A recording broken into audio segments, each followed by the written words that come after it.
IMF से staff level मुआहिदा तय हो चुका। इंटरनेशनल मॉनिटरी फंड का एग्जीक्यूटिव बोर्ड मंजूरी देगा। कोशिश होगी IMF के साथ ये प्रोग्राम आखिरी हो। वज़ीर आज़म शहबाज शरीफ का FPR के इजलास में इजहार ख्याल। बोले कि हमने IMF से जान छुड़ानी है, कर्जों से जान छुड़ाने के लिए दिन रात मेहनत करना होगी। टैक्स निज़ाम में मौजूद कमजोरियों को दूर किया जाए। तनख्वाहदार और आम आदमी पर टैक्स लगाने से मुल्क कभी तरक्की नहीं करेगा। इनफरादी और इज्तिमाई काविशों से ही मुल्क तरक्की की जानिब गामजन होगा। पाकिस्तान को अजीम और काबिल एहतराम बनाएंगे।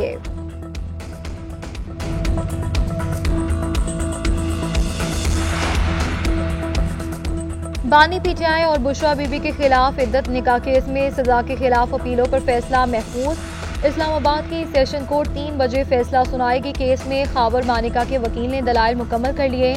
बानी PTI के वकील सलमान अकरम राजा ने जवाबुल जवाब दलाइल दिए। खावर मानिका के वकील ने अदालत के सामने मौक़िफ़ इख्तियार किया। मुतासरा शख्स के हवाले से कानून वाज़ेह है कि अगर 2 बार निकाह हुआ है तो पहला खिलाफ कानून था। बानी PTI के वकील ने कहा कि हमें क्या पता कि इद्दत पूरी हुई है या नहीं। एक मुल्जिम दूसरे मुल्जिम पर मलबा डालता है तो इसका मतलब ये हुआ कि वो भी शरीके जुर्म है। बुशरा बीबी ने कहीं मुफ्ती सईद को नहीं कहा कि मेरी इद्दत पूरी हो गई। जज ने रिमार्क दिए कि बुशरा बीबी के बयान को आप इनके खिलाफ कैसे इस्तेमाल कर सकते हैं। इस बात पर मैं भी आपसे इख्तलाफ करूंगा।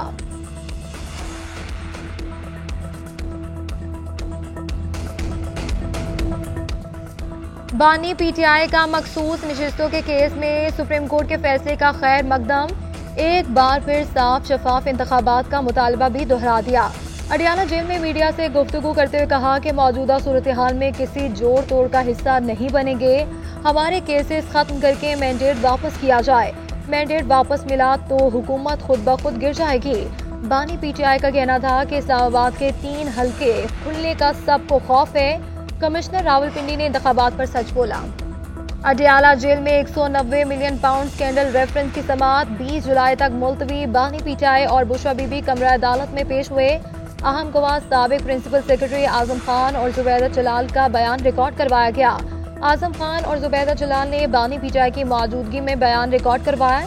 वकला सफाई आइंदा समाअत पर दोनों के बयान पर जिरह मुकम्मल करेंगे। परवेज खटक भी कमरा अदालत में पेश हुए। अदालती अमले ने परवेज खटक की हाजिरी लगाई। मजमूई तौर पर 33 गवाहान के बयानात कलम बंद किए जा चुके हैं। मखसूस नशिस्तें मिलने के बाद PTI सबसे बड़ी पार्लिमानी जमात बन जाएगी। सेनेट में भी अक्सरियती जमात बनने का इम्कान है। कौमी असम्बली में सुन्नी इत्तेहाद काउंसिल के 84 और आज़ाद 8 अरकान की हिमायत PTI को हासिल। 22 नशिस्तें मिलने से तादाद 114 हो जाएगी। नून लीग के अरकान की तादाद 108, पीपल्स पार्टी की 68 है। MKM की 21 और JUI की 8, काफ लीग की 5 और IPP की 4 नशिस्तें हैं। PTI को खैबर पख्तूनख्वा से 11 में से 10 सेनेट नशिस्तें मिलने का इम्कान। 10 नशिस्तें मिलने के बाद PTI सेनेट में बड़ी जमात बन जाएगी।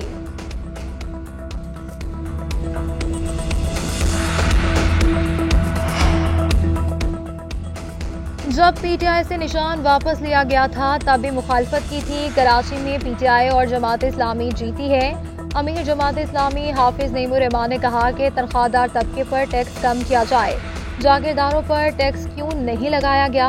पूरे पाकिस्तान में हक दो तहरीक शुरू कर दी। हमारे धरनों से लोगों को रिलीफ मिलेगा। कल से पूरे पाकिस्तान में धरने होंगे। 26 जुलाई को काफिले इस्लामाबाद पहुंचेंगे।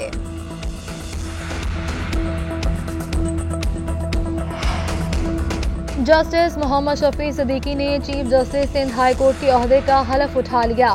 गवर्नर सिंध कामरान टेसोरी ने chief justice Sindh high court से हलफ लिया। तकरीब में वज़ीर आला सिंध और हाई कोर्ट के जजेस और इनके अहले खाना के अलावा वकला की बड़ी तादाद की शिरकत। वज़ीर आला और गवर्नर सिंध की chief justice Sindh high court को हलफ लेने पर मुबारकबाद।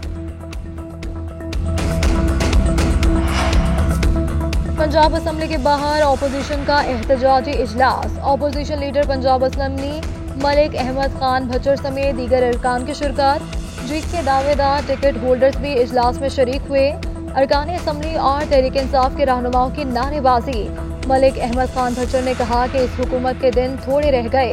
अब फॉर्म 45 वाली हुकूमत जल्द वापस आ रही है। 2 से 3 माह में ये नशिस्तें हमें वापस मिल जाएंगी। मुहर्रम के बाद बिजली के बिलों में इजाफे और महंगाई के खिलाफ एहतजाज करेंगे।